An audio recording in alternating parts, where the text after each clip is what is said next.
Hello, hello, hello, one and all. Welcome once again to one of my live streams. Today, I've got the incredible Christiane Ebert, the Pilates Queen, but she wants to talk not about Pilates. She wants to talk about values. Values affecting. What do you mean by values affect your daily life, Christiane? Please explain it to me as you would a child. Okay, let's start with the blocks, right? Right. So What do you mean by values? I think everybody has certain values how they want to move through life, and that is affecting my everyday move in it. Mine, for example, are integrity, care, authenticity, tenacity, discipline, empathy, love.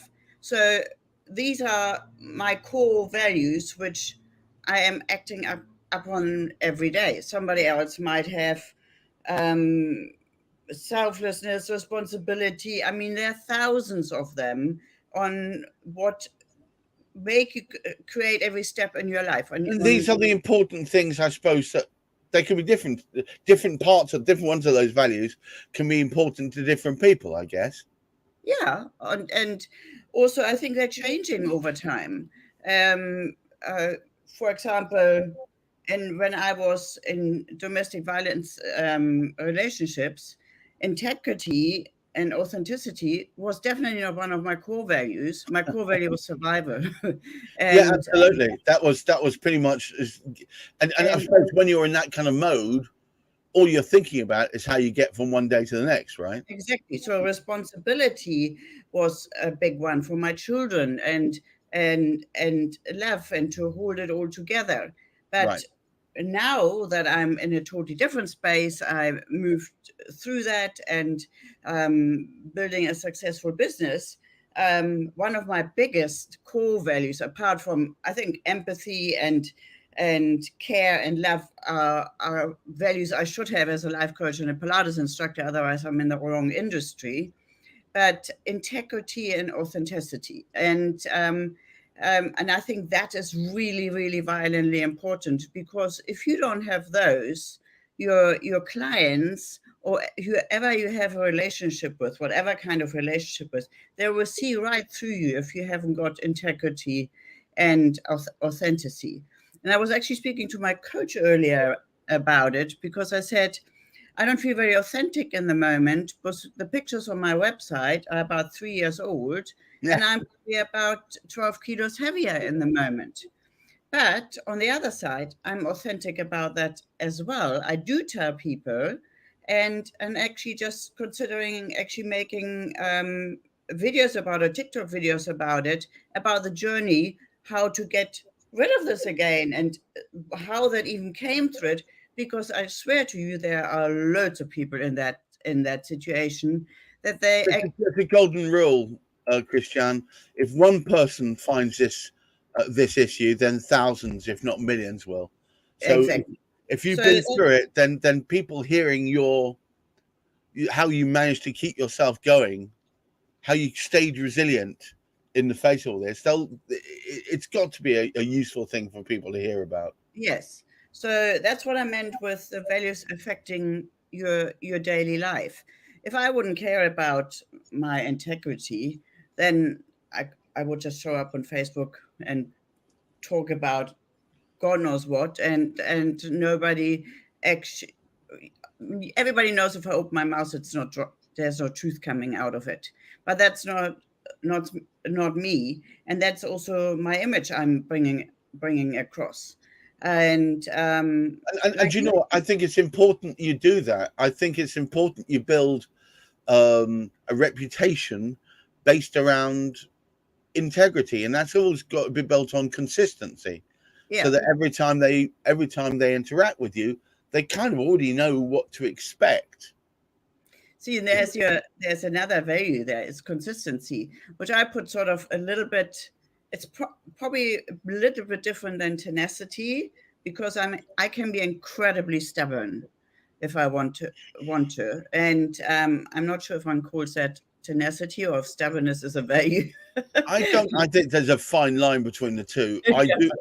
I do know that stubbornness for the sake of stubbornness. In other words, not based on the fact that you're passionate about going in this direction, so you're going to keep going because of that. Is different from My mother always no, used to just say because to I'm me, doing it because you told me I can't do it, you know? my mother always used to say to me from the age of 3 onwards, whatever she said to me and wanted to me, I would always say yes and smile and would turn around and do it behind her back the other way. And she said this has never changed.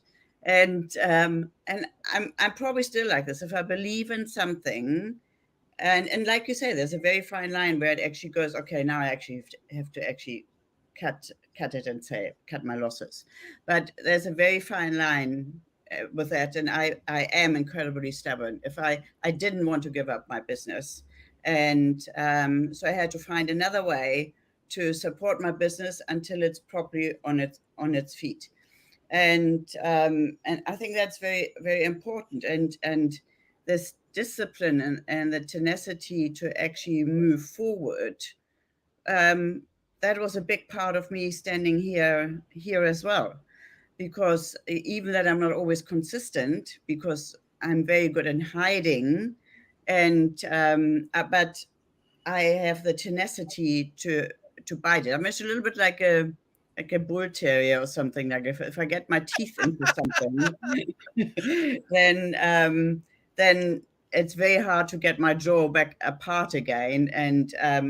And sometimes I really need to kick up the butt to say to them, okay, it's okay. You don't have to figure this out tonight, no. And but I find everybody should really have a look at them. And when I work with my clients, one of the first questions is, what are your values? What are your core values? And often they ask me then, what you mean? And yeah, of course I'm loving, and I'm honest and so on. But to a certain extent, we are all that. But if you ask the local serial killer what are his core values, it's definitely not honesty, maybe, and so on. But he might tenacity, he might have, and Oh no, discipline. they're very consistent too. Exactly. So he might actually even have love in his, but it's a totally different interpretation. And so because all our brains are made up differently, and we are processing things differently, we having also different values because we're interpreting them also differently. Yeah, But absolutely. once we have found out what our values actually are, they're moving us forwards. And then every single one, it's like discipline. I have to be disciplined to show up and to do the work, and to go to the care job I now started additionally, and to go on to shout text line and sit there for 2 hours and support somebody. And but I do that because I have empathy for the people, and that is authentically me. And Absolutely. if I wouldn't, I would be really in the wrong profession. I wouldn't actually have those core values, because I wouldn't be able to do them. Did you always have these core values? Are these ones that have grown, or did you become aware of them at a certain point? I think certain ones, integrity and authenticity, was something which I became aware of after I moved out of my Because as you said, you were in survival mode at that point. yeah. But Um, there must have been a point where you said, "That's it, we're gone. I have to yeah, go." I was gone. Myself was gone. Me was gone. There wasn't any me anymore. And even in at that time when I then was doing fashion designing or something like that, it I had a certain amount of authenticity there, because I had a certain amount of style and so on. But it was more a sense of duty to the client. There wasn't any from the heart my values, because So when you are you weren't being authentic at that point. You didn't. no, There was no authenticity at that stage. because if you're in fight and flight mode, you can't bring them. And that is, I think, very, very important, that fight and flight mode can kill anything, because you can't. You're just working from your um, primary what's the word? Instincts, and There you go. and to try to move through it. And because everybody will say, oh, it will stop one day or anything like this, but you can't. You can't even think with your emotions with that. And your core values are they're part made up out of your emotions. Right. And so that you also can replicate them every single day. So you have to really believe in them, and at one stage you have to actually think about it. What are they? And I actually challenge everybody to sit down and just write down 10 core values which I really think which make them up. And are these the core values for me? And are these the same core values for my business?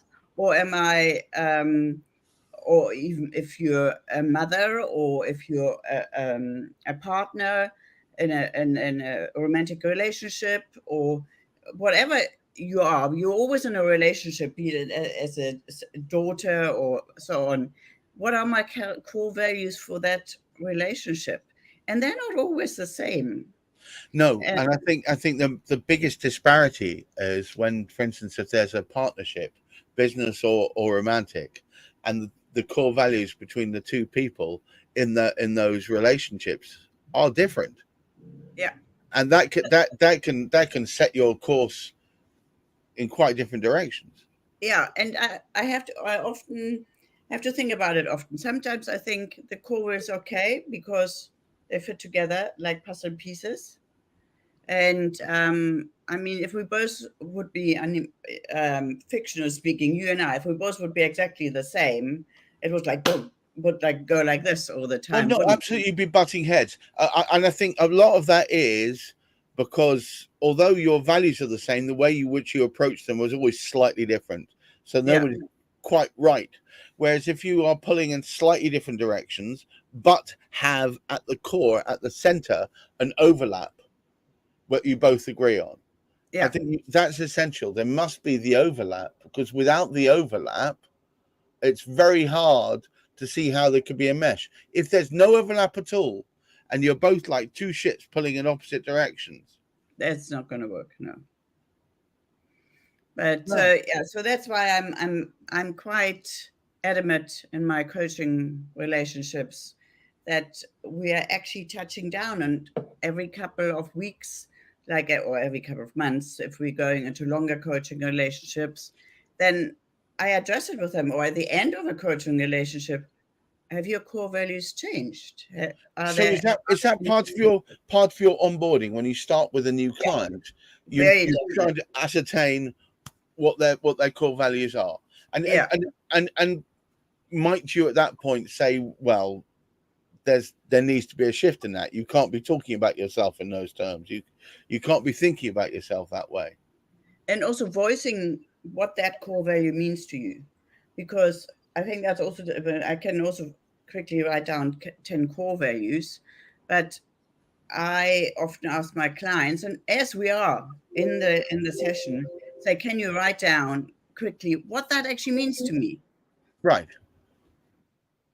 So Um, and I think that's important, because even if the core value doesn't shift, but the meaning might shift for you, and that's because you're growing from the inside out. it does sound critical, frankly. Sorry. It sounds critical It to make is. to identify and ensure that the direction of travel with any person or even a group of people coming together is such that there is some alignment. I mean, I don't personally don't think that all core values should be exactly the same. Otherwise you what a boring place would that be if everybody's agreeing with each other? Yes. Oh Oh yeah. no, not at all, not at all. I think they should sort of work together, and you can adapt the other person's core values as well, and but that doesn't mean that it has to be some of your pure core values. Yes. But also you have to discover yourself first. You have to know who yourself are to actually be in a relationship. And that is the most successful relationships. That's why they're so often talking about starter marriages, because it's all the rosy glasses and whatsoever, and now we're going to get married and we're going to be happily ever after, having a picket fence, 5 children, and I bake every Sunday, and blah blah blah blah. And that is it. And often it's not these are not your core values. There's a picture you took on from the outside and swallowed it, and you sort of spitting it out again and saying, I want that because that's what people say they want. But it might not actually be your core values. And unless you actually really worked a little bit around it, then you can also not express your values or your needs to your partner if you don't know your own core values. So because we're going to wind this up for today, before we go, can you summarize overall what people should be thinking about? What I would just say, what makes them tick? What is, that would be this in normal, straightforward language. What makes you tick? And if I ask somebody quickly, what makes you tick? They start off sort of like, I don't know. And you really have to think about that for a while. What makes you tick? What makes you the person who What you is the are? driving force within you? What Exactly. are the ideals that you wish you could live by? What would you like to see yourself doing going forward, as well from the point of view of thinking about those core values? Christiane, thank you very much for spending time with me today. Remember, as ever, I've put down at the bottom Christiane's WhatsApp number, but you can capture her on LinkedIn. Just look Christiane Ebert Pilates Queen. You'll find her very quickly. And remember that this is a UK number you put down there. So if you want to WhatsApp me from the outside.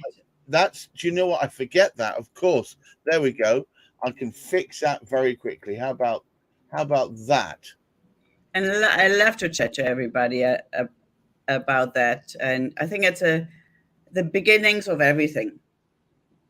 So once again, thank you so much, everybody, for attending, and do watch out for our next one, which will be next week. Thank you, Christiane.